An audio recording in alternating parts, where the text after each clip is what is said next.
Hello everyone, welcome back. तो एक नई क्लास में आपका स्वागत है और आज हम लोग इलेक्ट्रोमैग्नेटिक इंडक्शन में आगे बढ़ेंगे और सेल्फ इंडक्टेंस और म्यूचुअल इंडक्टेंस, इस चीज़ें, ये टर्म्स क्या होते हैं, बेसिकली इनको समझेंगे और किस तरह से ये जो फिनोमिना होते हैं हमारी प्रैक्टिकल लाइफ में अफेक्ट करते हैं, किस तरह से हम लोग चीज़ों को समझते हैं इन फिनोमिना के हेल्प से, इसको आज देखने वाले हैं। तो बेसिकली फर्स्ट ऑफ ऑल शुरुआत करेंगे हम लोग सेल्फ इंडक्टेंस से। सेल्फ इंडक्शन एक प्रोसेस होता है, ठीक है। वो क्या होता है फर्स्ट ऑफ ऑल उसको समझेंगे, ठीक है। क्या चीज़? Self inductance. सेल्फ इंडक्टेंस, अच्छा ओके। हमने अभी तक क्या देखा कि अगर हम किसी भी एक कॉइल को या किसी भी एक लूप को हम मैग्नेटिक फील्ड में रखते हैं और हम फ्लक्स को परिवर्तित करते हैं, फ्लक्स को चेंज करते हैं, तो होता क्या है कि नॉर्मली उस लूप में करंट फ्लो करती है। करती है नहीं करती है? ओके। वो करंट क्यों फ्लो करती है? बेसिकली क्योंकि उसमें एक इंड्यूस ईएमएफ जनरेट होता है। अच्छा, अब हम करने क्या वाले हैं कि हमारे पास एक लूप गिवन है, मान लो ये इस तरह का एक लूप है, ठीक है। इसमें मान लो ये करंट फ्लो कर रही आई। तो किसी भी अगर एक लूप में करंट फ्लो कर रही है तो उसमें अंदर मैग्नेटिक फील्ड भी होता है। अच्छा, हम लोग देखा था कि electro centre of magnetic field कितना होता था, B is equal to mu naught I by two r, ठीक है। अगर इसकी रेडियस आर है तो B is equal to mu naught I by two r, इस तरह से मैग्नेटिक फील्ड हम लोग कैलकुलेट करते हैं। लेकिन सोचो कि अगर ये आई वैरी कर रहा हो, क्या कर रहा हो? आई वेरी कर रहा हो, आई समय का फंक्शन हो, ठीक है। तो होगा क्या वास्तविकता में कि अगर हम आई को वेरी कराएंगे तो इसकी वजह से प्रोड्यूस होने वाला मैग्नेटिक फील्ड भी वेरी करेगा। क्या वो भी वेरी करेगा? वो भी चेंज होगा। और अगर बी चेंज होगा, अगर मैग्नेटिक फील्ड चेंज होगा तो क्या उससे रिलेटेड फ्लक्स भी चेंज होगा? क्या फ्लक्स भी चेंज होगा? बात समझ आ रही है? और अगर फ्लक्स चेंज होगा तो क्या एक इंड्यूस ईएमएफ फिर से आ जाएगा। It implies that induced EMF आता है ना, इंड्यूस्ड ईएमएफ आता है। ओके। और क्या अगर इंड्यूस ईएमएफ आ रहा है तो उससे इंड्यूस करंट भी आती है? क्या बातें रिलेट हो रही हैं? इंड्यूस्ड करंट भी आता है।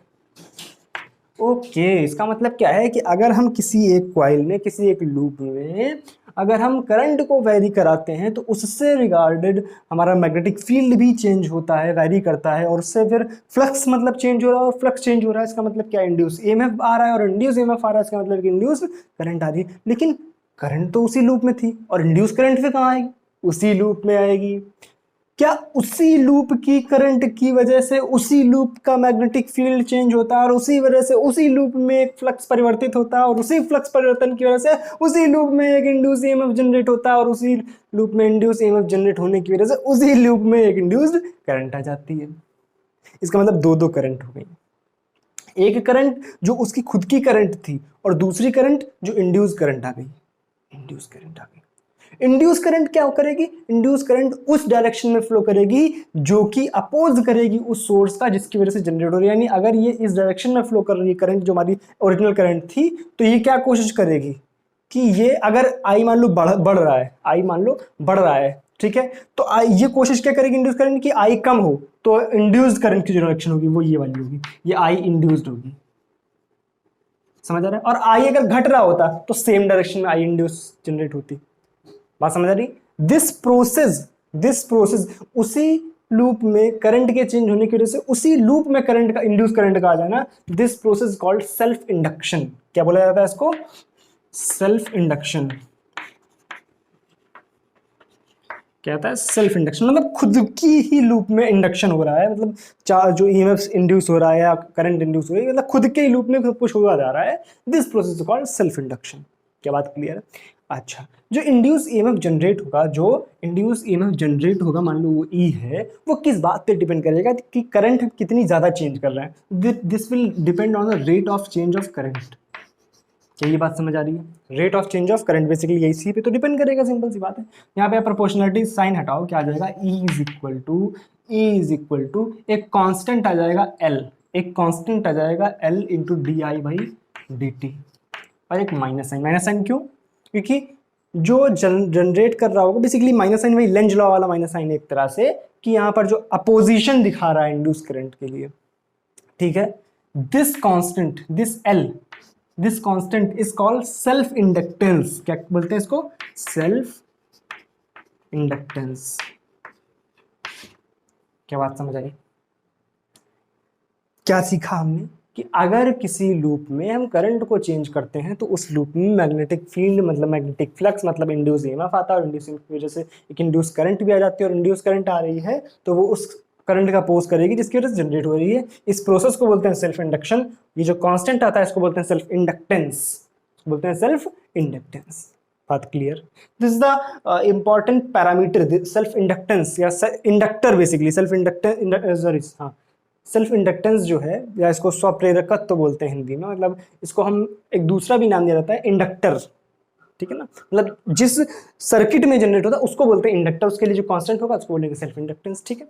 इसका जो सिंबल होता है जनरली, जो इंडक्टर हम बनाते हैं, इंडक्टर समझना बात की, इंडक्टर, इंडक्टर क्या होता है बेसिकली जिसमें सेल्फ इंडक्टेंस जनरेट हो रहा है, लेकिन उसका सिंबल जो है वो कुछ इस तरह का बनाते हैं हम लोग, ठीक है ना, इस तरह का उसका सिंबल होता है। This is called a inductor, ठीक है। उसके लिए हम एल डिफाइन करते हैं, ओके।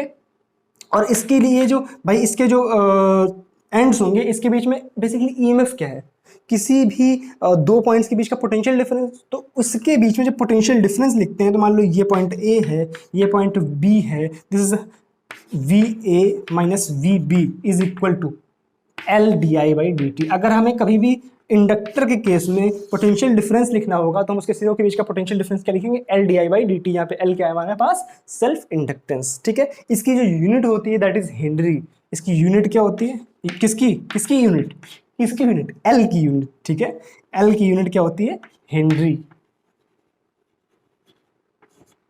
क्या होती है, हेनरी, ठीक है। Okay, this is the SI unit of the self inductance. I hope बात समझ आ गई सेल्फ इंडक्टेंस क्या है। एक बार देखो खुद से और लिखो अपनी भाषा में, 3-4 लाइनें लिखो खुद से कि क्या है वास्तविकता में सेल्फ इंडक्टेंस, ठीक है। इस पे 2-4 हम लोग एक आध मतलब कभी कभी इस टाइप से पूछा जा सकता है कि बताओ मतलब किसी एक पर्टिकुलर सिस्टम के लिए सेल्फ इंडक्टेंस कैसे कैलकुलेट करेंगे, तो एक प्रोसेस सीख लो बस, बाकी सब कुछ समझ जाएगा। अच्छा, इसमें एक चीज़ और, एक फॉर्मूला हो इसी से हम समझ सकते हैं। क्या समझ सकते हैं, ध्यान से देखो। आप डी टी को जरा इधर लेके जाओ, देखो क्या आएगा। डी टी को इधर लेके आओ और इंटीग्रेट करो, फिर इसको डी टी को इधर लेके आओ और इंटीग्रेट करो, देखो क्या आएगा। तो ये बन जाएगा हमारे पास integral E D T is equal to minus integral L D I, बन गया ना। Integral E D T, integral E D T ये क्या है, basically total flux. Integral E D T क्या होता है, total flux is equal to minus L integral D I I. तो इसको निकालने का ये भी तरीका होता है कि L is equal to minus five by I, minus आप समझो यार, माइनस सिर्फ वहाँ पे डायरेक्शन को दिखाने के लिए है, बाकी L is equal to five by I, minus ना भी दिखाओ कोई फर्क नहीं पड़ता है, ठीक है। वो सिर्फ आप साइन बता दो, आप खुद से समझना चाहिए माइनस का आखिर में वर्चस्व क्या है, ठीक है, समझ आना चाहिए। तो L is equal to five by I, समझ आ रहा है क्या, समझ आ रहा है क्या, बस यही होता है, कोई दिक्कत नहीं। तो बात समझ आ गई। तो इन पे सवाल बन जाते हैं, देखते हैं किस तरह से सवाल बनते हैं। बहुत इजीली उन सवालों को किया जा सकता है, ठीक है। बस एक स्टेप होता है उसको करने का, बहुत आराम से कर लेंगे, ठीक है, उतार उसको। तो अब सेल्फ इंडक्टेंस को एक सोलेनॉइड के लिए हम लोग कैलकुलेट करेंगे। किसी एक सोलेनॉइड दी हुई है आपको, कुछ में कुछ N small N number of turns per unit length है, ठीक है। तो उसके केस में हम लोग किस तरह से सेल्फ इंडक्टेंस को कैलकुलेट करते हैं उसको देखते हैं, ठीक है। फॉर अ सोलेनॉइड,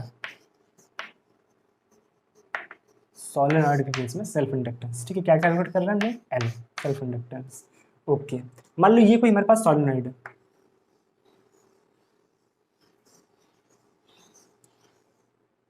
ठीक है। बेसिकली सोलेनॉइड क्या होती है, एक हमारे पास एक इस तरह से रॉड होती है, रॉड के ऊपर इस तरह से कई सारे टर्न्स मतलब फेरे लपेटे हुए होते हैं, तो उसी को हम सोलेनॉइड, यहाँ पे हम सिंपल इस तरह से दिखा रहे हैं इसको, ठीक है।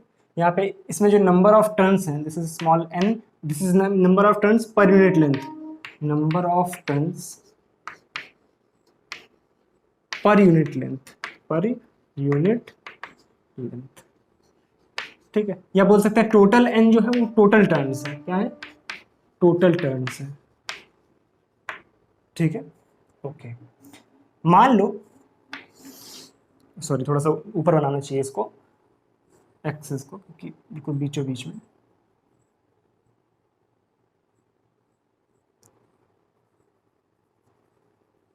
दोबारा बना लेते हैं, देखो इधर,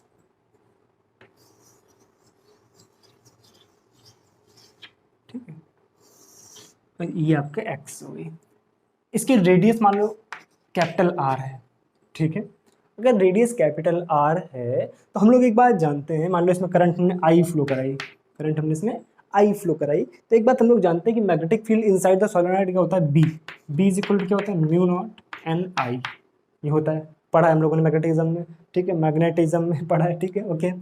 तो अगर फ्लक्स की बात करी जाए, मैग्नेटिक फ्लक्स किसी भी एक लूप से, यहाँ पे एन लूप्स हैं, कैपिटल एन लूप्स है या स्मॉल एन टर्न्स है, मतलब पर यूनिट लेंथ, ठीक है, तो एक अगर हम लूप से बात करें तो फ्लक्स कितना पास हो रहा होगा, phi is equal to B A, B क्या है, mu naught N I, into A क्या है, एक लूप का area pi R square, pi R square. तो टोटल फ्लक्स क्या हो जाएगा, total flux, total flux, total flux phi T is equal to, इसको हमने फाई टी से दिखा दिया, phi T is equal to जितने नंबर ऑफ टर्न्स हैं, जितने नंबर ऑफ टर्न्स है, मान लो small N number of turns है और इसकी लेंथ अगर टोटल एल मान लो, क्या है, टोटल एल लेंथ है इसकी, तो क्या आ जाएगा, phi T is equal to flux passing through one, flux passing through one loop into total number of loops. तो टोटल नंबर ऑफ लूप कितने होंगे, number of turns per unit length है हमारे पास एन, और टोटल लेंथ कितनी, L, क्या आ जाएगा ये।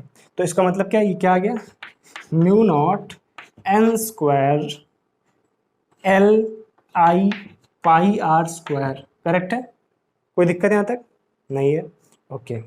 इसका मतलब है अगर मैं सेल्फ इंडक्टेंस निकालना है एल, एल क्या होता है, फाई बाई आई, एल क्या होता है, फाई बाई आई, ठीक है, कर दो, क्या जाएगा, फाई बाई आई, आई को बस उठा के इधर लाना है, फाई फाई में, फाई टोटल एक तरह से यहाँ पे समझ सकते हैं, फाई टोटल, ठीक है, तो फाई टोटल बाई आई करेंगे तो क्या जाएगा, mu naught N square L pi R square, बस ये आ जाएगा, mu naught N square L pi R square. ये है सेल्फ इंडक्टेंस किसी भी एक सॉलिनॉइड के लिए, किसी भी एक सॉलिनॉइड के लिए। कोई समस्या है इसमें, आप कोई भी सिस्टम दिया हो, आपको कोई भी सिस्टम दिया हो, उसमें आपको टोटल फ्लक्स कैलकुलेट करना है और टोटल करंट से डिवाइड करा देना, बस यही इसका प्रोसीजर है। टोटल फ्लक्स कैलकुलेट करो, फ्लक्स कैलकुलेट करना अपन मैग्नेटिज्म में सीखे थे, ठीक है, किस तरह से करते हैं, ठीक है, और उसमें आई का डिवाइड करा दो, खेला खत्म। कुछ बचा, समझ आ गया। तो ये होता है हमारे पास सेल्फ इंडक्टेंस, किस तरह से हम लोग समझते हैं, किस तरह से कैलकुलेट करते हैं और क्या उसका मतलब फिजिकल सिग्निफिकेंस होता है, इसको भी हम लोगों को समझा कि करंट किस तरह से फ्लो कर रही है, उसी में खुद की एक अपोजिट करंट होती है, ओके। बेसिकली इसी तरह का एक फिनोमिना और होता है जिसको हम लोग बोलते हैं म्यूचुअल इंडक्टेंस। क्या बोलते हैं, म्यूचुअल, म्यूचुअल का मतलब क्या होता है, पारस्परिक, म्यूचुअल फंड, सही है, सुना ना, म्यूचुअल फंड सही है, तो यहाँ म्यूचुअल इंडक्टेंस भी सही है। अब जिस तरह से हमने देखा कि हम लोग किसी एक कॉइल की करंट में परिवर्तन कर रहे थे, चेंज कर रहे थे, तो उसी कॉइल में एक दूसरी करंट पैदा हो रही थी, उसको हम बोल रहे थे सेल्फ इंडक्टेंस। लेकिन म्यूचुअल इंडक्टेंस का मतलब क्या है कि अगर हमारे पास दो चीज़ें हैं तभी वो आपस में म्यूचुअली कुछ कर सकती हैं। इसका मतलब क्या है, हमारे पास दो लूप होंगे, एक में करंट चेंज करेंगे तो उसमें करंट चेंज करने की वजह से दूसरे वाले में फ्लक्स चेंज होगा और उसमें एक करंट फ्लो करने लग जाती है। नहीं आया, चलो समझते हैं, थोड़ी सी जगह बनाते हैं फिर समझते हैं। अच्छा, म्यूचुअल इंडक्टेंस को समझने से पहले एक छोटी सी चीज़ और समझ लेते हैं, that is called the energy store in inductor, ठीक है। इंडक्टर में कितनी एनर्जी स्टोर होती है, तो मान लो हमारे पास ये एक इंडक्टर था, ठीक है, तो हम लोग एक बात जान गए कि इंडक्टर के जो एंड्स होंगे उसके बीच में जो पोटेंशियल डिफरेंस होगा या इंड्यूस ईएमएफ उसमें जो जनरेट होगा, that will be E is equal to L D I by D T, ये होता है। तो सोचो इसमें टोटल पावर कितनी होगी, टोटल पावर क्या होता है, P is equal to V I, P is equal to V I है, इसमें क्या है ई आई, ई क्या है भाई, तो पोटेंशियल डिफरेंस ही तो है, तो क्या आ जाएगा यहाँ से I L D I by D T, ठीक है, डी टी को इधर भेजो, क्या आ गया P D T is equal to L I D I, ठीक है, इंटीग्रेट कर दो, इंटीग्रेट कर दो, कहाँ से कहाँ तक, मान लो कोई इनिशियल करंट जीरो से कहीं से, ठीक है, इस तरह से लिमिट लगा के आप इंटीग्रेट जीरो से आई, ठीक है, यहाँ जीरो से टी, ठीक, क्या आ जाएगा पीडीटी, पीडीटी क्या होता है बेसिकली, पी क्या होता है change in energy, basically D you मान लो इसको, ठीक है ना, सॉरी कुछ उल्टा बोल दिया मैंने, डी इसको यू से दिखा लो एनर्जी को, ठीक है, तो D you by D T, ठीक है, यही तो होता है, ठीक है। तो क्या आ जाएगा यहाँ से इंटीग्रल डी यू, एक तरह से energy, change in energy, capital you लिख लो, ठीक है, जीरो से टी इज इक्वल टू, ये क्या आ गया एल आई का I square by two, I square by two, और ये कुछ गड़बड़ किया यहाँ से टोटल यू, ठीक है, तो क्या आ गया यहाँ से this will be total you, total energy, और ये क्या आ जाएगा half L I square, half L I square. तो बेसिकली यही एनर्जी होती है जो किसी भी इंडक्टर में स्टोर होती है, हाफ एल आई स्क्वायर। हमने सिंपल क्या किया, पोटेंशियल डिफरेंस कैलकुलेट किया, उससे पावर निकाली, पावर से हमने एनर्जी तक पहुँच गए, बस खेला खत्म। भाई P इज इक्वल टू क्या होता है, ये बात समझ आएगी ना, P is equal to W/T, है ना, उसी से हमने बनाया du/dt, ठीक है। अगर फंक्शन के फॉर्म में दिया तो du/dt इस तरह से बन जाता है, ठीक है, ये होता है। अब बात करते हैं हम लोग म्यूचुअल इंडक्टेंस की, इसकी म्यूचुअल इंडक्टेंस की, म्यूचुअल इंडक्टेंस, म्यूचुअल इंडक्टेंस। अच्छा, एक लूप था उसी में सब कुछ कर रहे थे, सेल्फ इंडक्टेंस। लेकिन मान लो दो लूप हैं इस तरह से, एक ये लूप है, एक ये लूप है, मान लो इसमें करंट आई फ्लो कर रही है, ठीक है। अगर करंट आई फ्लो कर रही है तो इसमें मैग्नेटिक फील्ड भी होगा, और मैग्नेटिक फील्ड कुछ इस तरह से होगा, अगर चेंज हो रही है करंट तो मैग्नेटिक फील्ड इस तरह से पास हो रहा होगा इसके थ्रू। लेकिन अगर उसके पास में हमने ये कॉइल रख दी तो वास्तविकता में इसका जो मैग्नेटिक फील्ड लाइन्स होंगी, जो फ्लक्स होगा, इससे भी तो पास होगा। और अगर इससे भी पास होगा और करंट आई, अगर हम ये वाली करंट को हम चेंज करते हैं, अगर हम इस वाली करंट को चेंज करते हैं तो ये फ्लक्स भी चेंज होगा, फ्लक्स भी चेंज होगा, ठीक है, कि फ्लक्स भी चेंज होगा। और इससे पास होने वाला फ्लक्स जो होगा, ठीक है, बेसिकली वास्तविकता में वही तो लाइंस होंगी जो यहां से पास होगी। हाँ, कम ज्यादा हो सकती है, तो फ्लक्स डिफरेंस हो सकता है भाई, यहाँ पे मान लो एरिया छोटा है तो यहाँ पे कम लाइंस पास होगी, तो इसकी वजह से यहाँ पर जो फ्लक्स होगा उसकी वैल्यू कुछ अलग होगी। तो मान लो इसकी वजह से फ्लक्स φ1 है और इससे पास होने वाला फ्लक्स φ2 है, ठीक है। तो होगा क्या, I1 इसमें करंट थी, ठीक है, तो I1 चेंज करने से φ2 चेंज होगा। वास्तविकता में मैंने क्या समझा कि अगर हम I1 चेंज कर रहे हैं तो φ2 भी चेंज होगा, तो φ2 भी चेंज होगा। और अगर φ2 चेंज होगा तो इस वाली जो हमारे पास लूप है इसमें कुछ इंड्यूस करंट आएगी, क्या आएगी, इंड्यूस करंट आएगी, सॉरी इंड्यूस ईएमएफ आएगा, ईएमएफ आ जाएगा। और ईएमएफ आ जाएगा तो उसकी वजह से हमारे पास इंड्यूस करंट भी आ जाएगी, इंड्यूस करंट भी आ जाएगी। क्या ये बात समझ आ रही है? मतलब क्या है, हमने एक लूप में करंट को चेंज किया तो इसका मतलब क्या है, इससे जो फ्लक्स पास हो रहा होगा कुछ हिस्सा उसका इस वाली लूप से पास हो रहा होगा, यानी इसमें हमने करंट को चेंज किया तो यहाँ से पास होने वाला फ्लक्स भी चेंज होगा। और अगर यहाँ पे पास होने वाला फ्लक्स भी चेंज होगा तो इसका मतलब यहाँ पे एक इंड्यूस ईएमएफ जनरेट होगा और इसके वजह से इंड्यूस करंट आ जाएगी। इसका मतलब करंट हमने इसमें चेंज करी और करंट इसमें आ गई, करंट इसमें आ गई। This is called the mutual inductance. This process is called mutual inductance. This process is called mutual inductance. बात क्लियर है? कोई कंफ्यूजन, कोई डाउट? पक्का? अच्छा, इसका मतलब क्या है कि अब हम म्यूचुअल इंडक्टेंस का फॉर्मूला भी लिख सकते हैं, म्यूचुअल इंडक्टेंस का फॉर्मूला भी लिख सकते हैं। कैसे लिखेंगे, देखो ध्यान से। इसमें जो ईएमएफ जनरेट होगा E is equal to, E is directly proportional to, या इसको E2 कर लो, ठीक है, E2 is directly proportional to, इसको बोलते हैं प्राइमरी कॉइल और इसको बोलते हैं सेकेंडरी कॉइल, ठीक है। तो E2 इज सेकेंडरी कॉइल में जो ईएमएफ जनरेट होगा E2 is directly proportional to, इसमें जो जितनी ज्यादा करंट चेंज होगी तो di1/dt, di1/dt, ठीक है। क्या आ जाएगा यहाँ से, E2 is equal to minus m di/dt। वहां पर क्या आ रहा था, L, क्योंकि वहां सिर्फ एक ही कॉइल थी, यहां पर आएगा M, दो कॉइल्स है तो वहां पे म्यूचुअल इंडक्टेंस आ रहा है, इस वजह से मैं यहाँ पे M दिखा रहा हूं। और M को क्या बोलते हैं, mutual inductance, mutual inductance, M को बोलते हैं म्यूचुअल इंडक्टेंस, ठीक है। और इस प्रोसेस को क्या बोलते हैं, म्यूचुअल इंडक्शन, क्या बोलते हैं, म्यूचुअल इंडक्शन। बात समझ आ रही है, म्यूचुअल फंड्स, सही है, ठीक है, यहाँ कोई भी प्रचार नहीं हो रहा है, ओके, ठीक है। क्या आ गया यहाँ से, ये, अच्छा इंटीग्रेट कर दो उसको, E2 dt is equal to minus m di1, ठीक है। क्या आ जाएगा यहाँ से, E2 dt यानी φ2, दूसरे वाले से जितना फ्लक्स पास होगा φ2 is equal to minus m को यहाँ पर क्या लिख लेंगे, m को इस तरह से भी लिख सकते हैं 2 1, क्यों, mutual inductance of 2 due to 1 is equal to I1, sorry into I1। तो क्या आ गया, φ2 is equal to minus M21 I1। तो अगर हम सोचो इसमें करंट बहाते तो इसमें क्या आता, इसमें आता φ1 is equal to minus M12 into I2। और वास्तविकता में म्यूचुअल इंडक्टेंस इसकी वजह से इसमें क्रिएट हो या इसकी वजह से इसमें क्रिएट हो, दोनों बराबर होते हैं। M21 is equal to M12, इसको हम जनरली M से दिखा देते हैं। तो M की वैल्यू किस तरह से लिखेंगे, M की वैल्यू हम लिखेंगे माइनस φ2/I1, दूसरे वाले में से पास होने वाला फ्लक्स अपॉन पहले वाले में चेंज की गई current. This is called the mutual inductance, mutual inductance. कोई दिक्कत है, क्या बात समझ आई? मैं थोड़ा सा जल्दी बता रहा हूँ ताकि चीज़ें जल्दी से, और बहुत ज़्यादा इसमें टफ कुछ भी नहीं है, क्वेश्चंस बन जाते हैं और बहुत आसानी से हो जाते हैं। ठीक है, कोई समस्या? क्या बात समझ आ गई है? पक्का ना? चलो उतारो इसको। तो एक सिस्टम के लिए म्यूचुअल इंडक्टेंस कैलकुलेट करके भी देख सकते हैं। मान लो हमारे पास दिया हुआ है 2 सोलेनॉइड्स। क्या दिया हुआ है? 2 सोलेनॉइड्स। ये बिल्कुल स्टैंडर्ड रिजल्ट है, तो इनको बिल्कुल याद रखना है। ठीक है, मान लो एक ये सोलेनॉइड है, इस पे ये तार लटका हुआ है। ठीक है, और एक बड़ी सोलेनॉइड है, समझ आ रहा है? इस तरह से बड़ी सोलेनॉइड, मतलब एक पाइप के अंदर पाइप है, ये बड़ा वाला पाइप है जिससे सोलेनॉइड तार लपटा हुआ है, और ये वाली छोटे वाली है। ठीक है,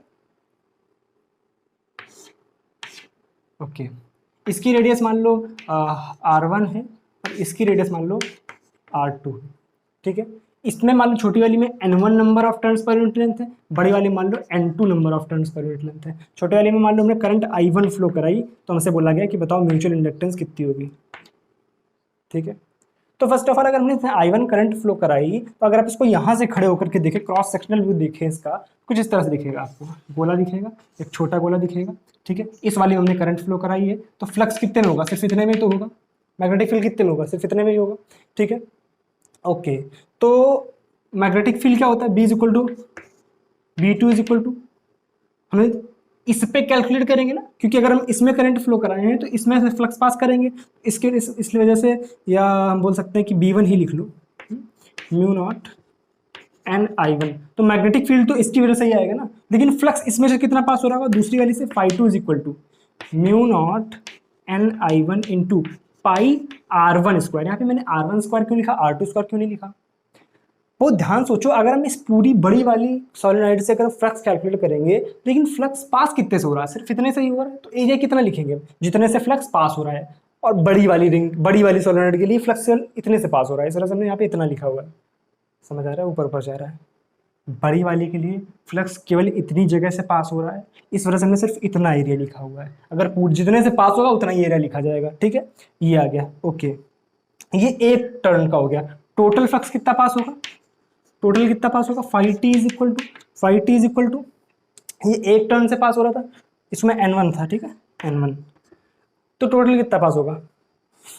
mu naught N1 I1 pi R1 square into pi R1 square into total number of turns into in this. तो इसकी लेंथ मान लो अगर L है, तो टोटल टर्न्स कितने हो गए? N2 into L, N2 into L, N2 into L। ठीक है, यहाँ से अगर हम m की वैल्यू निकालेंगे, क्या आ जाएगा? Phi total by I1। क्या आ जाएगा यहाँ से?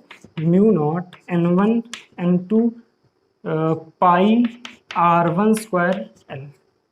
This is the mutual inductance between these two solenoids. Mutual inductance से कैलकुलेट करते हैं। पहले में अगर हमने करंट फ्लो करा दी, उसके वजह से मैग्नेटिक फील्ड निकाल लिया, उसकी वजह से हमने दूसरी वाले से पास होने वाला फ्लक्स निकाल लिया, और उसको तो पहले वाले के करंट से डिवाइड कर दिया।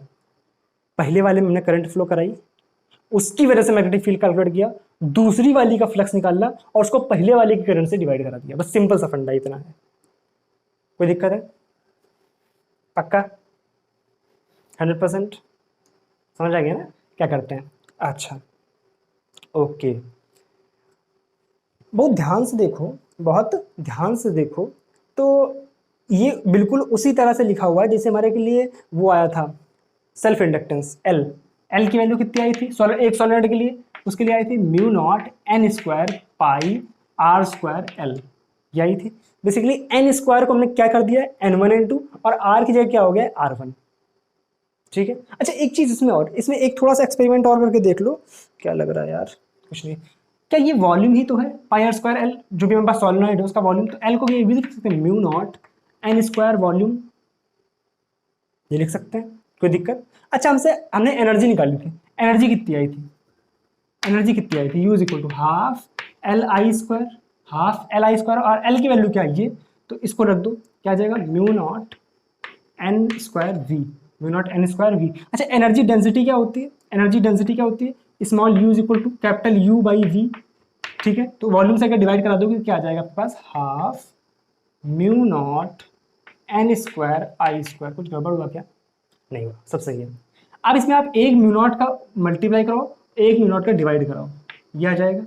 ऊपर देखो म्यू नॉट एन आई, ये क्या है, मैग्नेटिक फील्ड, तो उसको क्या बी लिख सकते हैं ड्यू टू सोलेनोइड, यू क्या आ गया, half B square by mu not.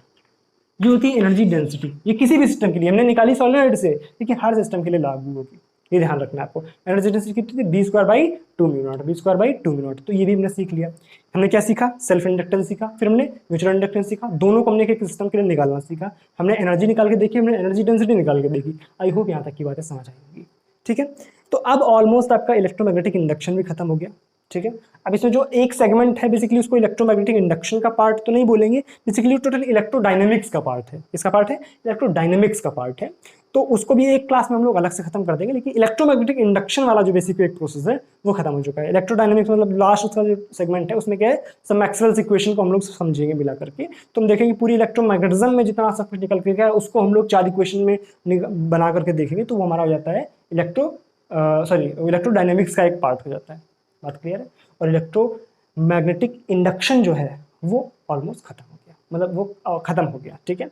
अब क्या करना है, इसके क्वेश्चंस प्रैक्टिस करने, प्रीवियस ईयर करने। कहाँ से करेंगे, कहाँ से करेंगे, बड़ा सवाल है, नोट से करेंगे। किसके नोट से करेंगे, फिजिक्स टॉक्स के नोट से करेंगे। अच्छा, ये पहली बार सुन रहे हैं।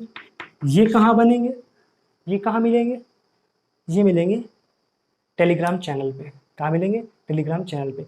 इसको मैंने क्रिएट किया है, जहाँ पे मैं सारे जो भी मैं टॉपिक्स पढ़ाऊंगा उस क्लास में उसकी जो नोट्स दूंगा वो वहीं पे मिलेंगे, ठीक है। तो उसका लिंक जो है वो डिस्क्रिप्शन में है, जाकर के टेलीग्राम चैनल को ज्वाइन कर लो और वहाँ पे आपको मिलने वाले हैं सारे के सारे नोट्स, ठीक है। मैं अपडेट कर दूंगा आज शाम तक इसके सारे नोट, मतलब इलेक्ट्रोमैग्नेटिक इंडक्शन के जो चैप्टर पढ़ाऊंगा उस चैप्टर के नोट्स वहाँ पर अपलोड किए जाएंगे आफ्टर, मतलब basically at the last stage of the chapter, ठीक है, तब वो अपलोड किए जाएंगे, ठीक है। तो जाकर के टेलीग्राम चैनल ज्वाइन कर लो और टेलीग्राम ग्रुप जो पहले से ही बना हुआ है उसको भी ज्वाइन कर सकते हो। वहाँ पे डिस्कशन हम लोग कर सकते हैं, आपको कुछ पूछना है तो वहाँ से आप पूछ सकते हो। दोनों लिंक जो है वो डिस्क्रिप्शन में मिल जाएंगे आपको, ठीक है। This was the surprise for you. थोड़ी सी मेहनत लगती है इसको बनाने में, सोचने में, खुद से टाइप करने में, खुद से समझने में। थोड़ा सा ध्यान रखो आप भी, चैनल को सब्सक्राइब वगैरह भी कर लिया करो ताकि और नोटिफिकेशन बेल को ज़रूर दबा दिया करो, जिससे नोटिफिकेशन जो होगा क्लास का आपके पास आ जाएगा। और वीडियो को लाइक आप लोग क्यों नहीं करते हैं, मतलब लाइक कर दिया करो, तो उससे क्या होगा कि थोड़ा सा देखने में अच्छा लगता है, ठीक है। चलो मिलेंगे हम अगली क्लास में, तब तक अपना ख्याल रखो। नोट्स डाउनलोड अभी आप लोग अपडेट हो जाएंगे, आप तक जो चैनल है उसको ज्वाइन कर लें और अपलोड जब कर दूंगा मैं तो आप वहाँ से डाउनलोड कर सकते हैं, ठीक है। वहाँ से प्रैक्टिस करेंगे, उसमें लास्ट में दिए हुए और सारे नोट्स बिल्कुल बेहतर और बेहतरीन अंदाज में मैंने बनाए हुए हैं, उसको आप वहाँ से डाउनलोड करेंगे जाकर के, ठीक है। चलो मिलते हैं अगली क्लास में, तब तक के लिए thank you so much, bye bye.